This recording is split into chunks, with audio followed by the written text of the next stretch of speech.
Hi there, this is a scrapbooking process video using the Freckled Fawn Mixed Media Kit, and today's layout is going to focus on using the stencil that came in the kit.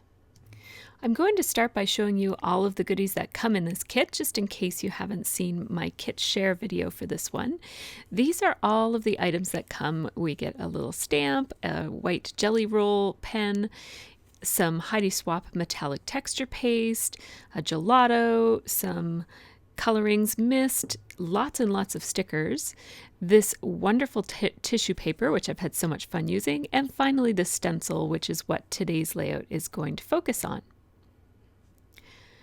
So here I've started with the word stickers as my inspiration, and I chose a background piece of cardstock based on the bluish green, I guess, turquoise color that is in the phrase stickers, and I thought that I would probably have those phrase stickers be some of my main embellishments on this project.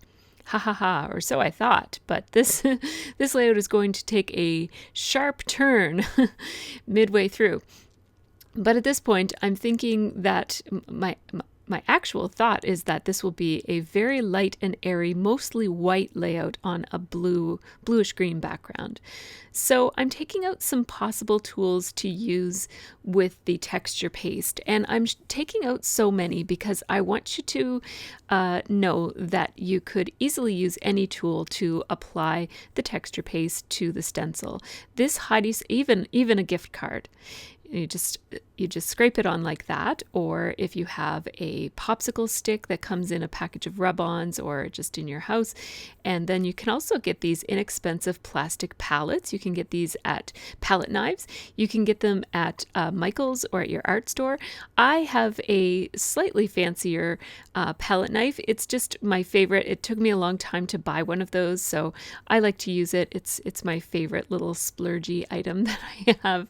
It wasn't that expensive, but I think it was like $2 or $3 as opposed to the other ones were more expensive than that, or less expensive than that. So what I really love about this texture paste is that it comes in a tube. That's actually my very favorite thing about it. Also, it's gold and it's great texture paste. So maybe it's not my very favorite thing about it, but I love lots of things about this texture paste. So you see, I am going to zoom in a few minutes, but I just wanted you to see that all that I'm doing is I'm holding the stencil still and I'm smearing the texture paste into the little holes in the stencil. And it really is that easy. That's about it. This texture paste is so thick that you really don't have to worry too much about seepage. I am going to get a little bit of seepage, but I almost have to work hard to get that seepage. So see right there, my paper just moved a little tiny bit, so there will be a little teensy weensy bit of seepage there. But I'm actually wanting this to look very, very imperfect. So if my stencil hadn't moved there, I probably would have moved it myself just to give it a little bit of a smushy look in some of the little bows that I'm creating. So you'll see how thick and smooth this texture paste is, and it goes on not like when it's wet like this, it doesn't look terribly shiny or metallic, but as it dries to a really beautiful shiny gold color. And so what I'm going to do is put a couple of stencils together in order to come up with a larger pattern than just the 6x6. So I'm a little bit worried that my texture paste is going to dry on the stencil while I'm drying the texture paste that's on the cardstock. So I just wiped off my palette and my stencil with a baby wipe. You have to be a little tiny bit careful using a baby wipe with a stencil because the sharp edges will pick up bits of lint, and that will then transfer the next time that you use the stencil. There will be little bits of lint in your media. So, and sometimes that's not a bad thing, but I didn't want it here, so I was careful. I just used my heat gun to dry that up, and you'll notice that as it dries, it gets shinier and shinier. It's quite magical watching it evolve from that very matte looking metallic gold to a shimmery, shiny metallic gold. So now I'm just lining up the pattern on the stencil so that the bows are showing through on the top 2 lines, and I'm going to put some more of this texture paste on. And you'll notice that I'm trying to leave a jaggedy edge over on the right hand side, because I don't want it to all end in one spot. I want it to kind of I want there to be some partial bows over there and some of the texture paste to extend out towards the left, and basically for there to be a jaggedy line across the left edge of the paper where the texture paste ends. I don't want it to look like I put a square stencil of texture paste on there. And so you see, I'm just smearing it in all the different directions. If I wanted a more perfect look, I would just be more careful about making sure that all of the little bits of the holes were covered in. See how some of the holes, you can see the blue showing through. And so if I wanted it to look more perfect, I would just go back over those until they were all covered in. So there we go. I really like how that looks. So I'm trying to make the edge on both sides, on the right and on the left, and on the top and on the bottom. I want all of those edges to be kind of jaggedy and not a continuous straight line. So I'm going to zap this with my heat gun just for a few minutes. And I didn't bother cleaning the stencil this time. I just made sure that there weren't too many big gobs of texture paste, especially on the other side, because I will be laying it down again. Because you see how the pattern goes down quite a bit to the bottom. It doesn't go quite as high up, so I want it to be evenly dispersed across the mostly kind of over, it's not center, it's a little bit left of center, and I want it to extend fairly evenly from the top to the bottom. So I'm smearing a little bit more texture paste there, and you just lift the stencil straight up to get the best image. And now I'm going to go ahead and clean this stencil up. And just because the more times you use it, the more chances there are that you've got little bits of texture paste on the other side. And I am going to lay this down one more time. So that's why I wanted to clean it up, so that when I do lay it down, I'm not getting texture paste on the places of the layout that I don't want it to go. So one last application of this, and I left this one on fast forward because at this point you pretty much get the gist of it. And I really love the tube. I have to say, I've only ever used texture paste in a little tub before, so this tube is awesome. It really makes it easy to apply. So I'm just taking a couple of pictures here of my background. I love how shimmery it is in my lights, in my studio lights in particular, and you'll see those at the end when I take some photos of it. So now you could use Heidi Swapp Color Shine. I just want to splatter some gold splatters on top of this stencil. Again, I want to accentuate the imperfect nature of it. I want it to look messy, and so putting some splatter, and I'm focusing the splatter just where the stenciling is. So I'm not trying to get it to land all over the page, just land around where the stenciling already is. I prefer my Liquitex gold acrylic ink over Heidi Swapp Color Shine in gold, but that's just my personal preference. You can use whatever gold splatters you had on hand to get the similar look, or you could use colored splatters if you wanted to. Now this is a 3x3 photo of my daughter editing a YouTube video. She has her own channel where she's starting to do traveler's notebooks, and so she's doing some process videos herself. And so I just snapped this photo of her sitting at my desk and editing a video, and I ran it through in my Photos app, which is the free photo management software on your app, on your Mac. I just put it through the filter called Cross Process, and that just makes everything a beautiful vintage turquoisey green color. Except for the red accents in the blanket that she was all wrapped up in. My scrap room is in the basement. So these are all papers from my scrap drawers. So I pulled out my green scrap drawer and my black and white scrap drawer for this. And then this is a piece of the tissue paper that came in the kit. And I really love the back side of the tissue paper. It has this beautiful, subtle, very, very faint floral pattern on it. And I really like that. The papers that I'm using, the one that's green with a couple of yellow polka dots in it is from Studio Calico. It's a fairly old paper. And then the other one I haven't used yet. I'll tell you about that one in a second. And then that black and white one that I'm matting my photo on right now, this striped one, is from the Scraptastic Kit Club. This is the Studio Calico one right here. And then, of course, that beautiful tissue paper is from Freckled Fawn. And so I'm just layering all of my papers so that you can see little bits of them every here and there. Basically, the green polka dot one is like a mat for the photo. And now I'm going to pull a long horizontal strip off of this one. This is a Dear Lizzie paper. It's from the Serendipity collection. And so I just tore it with my ruler to get a nice jaggedy edge on it. Not jaggedy, but just a torn edge. And I decided to run it behind, like in between those layers instead of right behind. I just like how it looks that way better. Personal preference, that's all. And so now I will reattach the photo right there. And I decided to move the horizontal strip so that there was more of it on the left side than on the right side. My idea there was that my title will probably sit upon the shelf that little horizontal strip creates over on the left side of the photo. And I like the idea of Olivia looking, see how I have the photo positioned so that Olivia is looking in towards the center of the layout, and she's kind of looking at the title.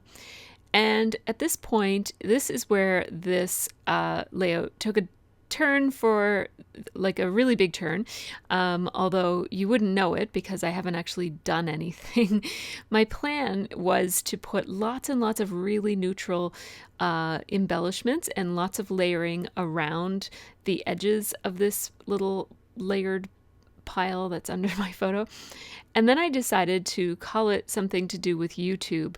And so I wanted to kind of mimic the logo of YouTube.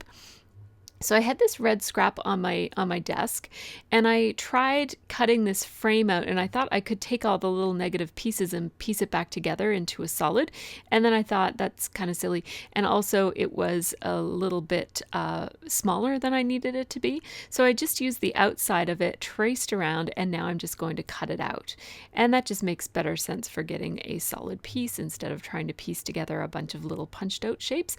But I do really like the shape of that. I use that punch quite often as a way to hold either journaling or a title. So I'm going to put the word tube in that, and it's going to kind of mimic, it's not exactly the same shape as the YouTube logo, like it's got like a TV shape, I guess, behind it. These stickers are Dear Lizzie, and the font is called Desktop, and I love them. They're just so cute. I love that they're skinny and they're rubbery, and they're just kind of different than a lot of other fonts that I have in my stash. I have no idea where I'm at right now, but I think I'm coming back because I can see a little bit forward on the video. Oh, I know where I'm at. I'm over at my Razcog, and I'm trying to grab some black letter stickers because if you look at the YouTube logo, it has the word you is in black, and then the word tube is usually white on a red background. And so I just had to go and grab some black letter stickers, and I was looking for a pretty specific one. I wanted something that was black block letters, and I really didn't want foam, which is different for me because I usually love black foam letter stickers. So the ones that I chose are called Gilded, and they're thickers, and they're just a plain black chipboard letter sticker. So I really like those. And now what I'm doing, I'm sorry that I didn't include, I usually include the process of picking my letter stickers in my videos, but I had a lot of stuff on my desk already, and I just didn't have room to bring my basket over. And another reason this video has so many gaps in it is that my daughter was actually working on making a process video for her traveler's notebook while I was while I was doing this layout about her doing a YouTube video. So very meta here. These are some Jelly Bean Soup black letter stickers, and it would have been cool if these Glitz Designs black on red letter stickers, if they had them in the right, if I had any left of the right letters, but I didn't. So instead I took these Webster's Pages little tiny tile letter stickers, white on red, which is more true to the logo anyways than black on red. And so I just decided so at first I was going to call this like iTube, YouTube, we all tube for YouTube. But I wasn't entirely sure if I was just going to put like iTube YouTube, because it's kind of like mother like daughter type of thing. And then I decided I really liked the playfulness of the full title, iTube YouTube, we all tube for YouTube. And yeah, I just liked the whims, like I guess the lyrical nature of that. So I'm using more of those same Jelly Bean Soup letter stickers and the Webster's Pages small tile letter stickers. And so I'm going to make the small phrases above and below YouTube also mimic the YouTube logo, so that the whole title, this layout becomes very title dominant. When I decide to call it this, that is going to make me change my idea for designing this layout quite significantly, because whenever I do a really title dominant layout, I typically don't want a whole lot of embellishment, so I just have to scooch that over because I ran out of waxed paper. But I don't often put a whole lot of embellishments on a title dominant page, because I just find that the title itself has more emphasis when it's not competing with too much busyness. So this layout so far is actually a really great time to use a title dominant layout, because the paper behind the photos is pretty plain. Like it's just a bunch of plain layers, and they all kind of blend in together. There's no one element that's particularly bold or eye-catching, and I haven't put any of the layered embellishments that I planned to put in between my layers. Like I was just going to stick in a whole bunch of die cuts, and so since I haven't done that yet, I can go this direction instead. I'm going to pop up the tube, the main tube from the main part of my title, and I'm going to attach it right to that horizontal bar that runs across the back of this cluster of layers. Just going to attach it down now to my background, and I like how that looks. I just am checking to make sure that it's reasonably straight. The other I guess principle that I use when I'm doing more plain layouts, or not plain, I don't think I would call this plain, but just less elaborate. Another reason that I would do a less elaborate layout is when I have a mixed media background that I really want to have be the star of a project. And so I think that also is the case here. So I guess I have kind of two reasons to go easy on all the embellishments on this particular layout. One is that mixed media background with the texture paste bows all over the background is really enough of a competing element, and then the title is so dominant that I want it to really shine. So I'm really glad it just worked out well that the mixed media was all over to the right, and that it didn't extend too much into where the title is going. I mean, I guess I wouldn't have put my title there if it did, but I really like this title to look really clean and crisp. And whenever I have a long, elaborate title, I typically want it to be on a pretty plain background, meaning I don't want a whole bunch of splatters all around it, and I don't want your eye to have to search for the letters. I want it to feel natural and easy to take in. So I'm just replacing all of those letter stickers so that they're on the background paper instead of on the waxed paper. And I really love the look of this aqua color background with the pops of red. And then the gold accents, of course. It almost is a bit of a throwback to my favorite color scheme, which is turquoise, red, and yellow. It's just aqua instead of turquoise and gold instead of yellow. So now the whole thing felt like it really needed to be anchored on something. So I took the layout over to my Jetmax cubes. And again, I only didn't film this because I am running out of room. My room is really messy right now, but I'll be back in just a second, I promise. And when I come, I'm going to have a whole bunch of red papers. And what I have learned is that, wow, there are lots of different kinds of reds. Most of the reds that I have in my collection are pinky reds, and that would definitely not work because of what is below the gold word tube, right? So that is an orangey, it's almost like a tomato red. I'm trimming off a little bit from each of the edges. I felt like it was sort of centered. As much as it's not centered, I didn't really want it centered, so I wanted to take a little bit off of each of the sides that I didn't throw off the balance of this one. I wanted more of a gap on the left side than on the right side on this one. So I am attaching it to a piece of basic gray paper that was in my stash. And now I'm ready to start embellishing, and I do want to embellish minimally on this, as I mentioned. And so I found these cute little houses from the Cute Girl collection, from the puffy stickers, and I put the houses beside each other so that it's kind of like a mama house and a baby house. Is that silly?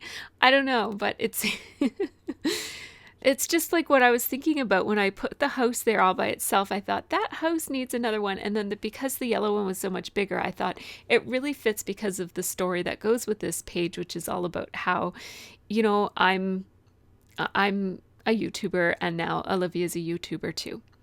She had her YouTube channel since she was quite young, but she's really getting back into it now. I'm taking some chipboard pieces from the Cute Girl collection and putting them in a few different places. I like the heart between the mama house and the baby house, if we're going with that. And I also really love that star beside the word you. I really, really love it. In fact, I love it so much that I thought about not putting anything else there, but I felt like I needed something else there. So I went ahead and put a little cluster of 3 stars there, although it won't be those 3. And I'm just kind of trying to decide if I want it to be so symmetrical, like kind of mirrored here. I'm not really loving that. The fact that, I'm not loving the symmetry that's happening on either side of the photo there, but I'm going with it anyways.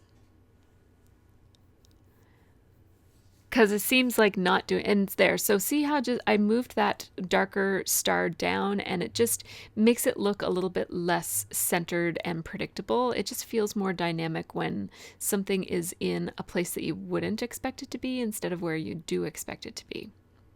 Whoa! Sorry about that. Yes, I'm using a new tripod for my sewing machine angle, and it is a little bit higher than I would like it to be. So I'm going to mess around with it a little bit here in a few minutes. I am trimming the whole thing out in a straight stitch, a black thread straight stitch, all the way around my layout. And you'll notice that that green paper, that aqua paper, is not quite stuck down to the red paper the way that it should. And when that happens, you sometimes get this bulge where you sew all the way around and then you get to this little bulge. And usually, unless if it's a humongous bulge, I just sew right through it, and it doesn't even pinch. Like it just kind of warps the paper a little bit, and you can see it's warped up there in that top right hand corner, but that will settle down when it's in a page. So I try to not worry about those sorts of things too much. I'm going over the whole thing again just so that the line around the outside of the page is a little bit more dark and significant, and it gives it a little bit more of a doodly look because it's imperfect sewing. I like to do that with my outlining too, to just double outline it so it has a doodly look. And the T fell off, so I'm just going to grab some Tombow Mono multi-adhesive and stick that T right back in its place, right where it belongs. And so, you know what? I really love how this looks. It was not at all planned this way. I mean, I never plan my layouts anyways, but this one, I actually did have a plan. It was supposed to be very light and airy and white, and I think I was going to mat it on craft cardstock. And this is so not anything like that. But that's okay. I really do like it. I'm going to read you my journaling. It says, Liv has started to reorg her YT YouTube channel, emphasizing journaling.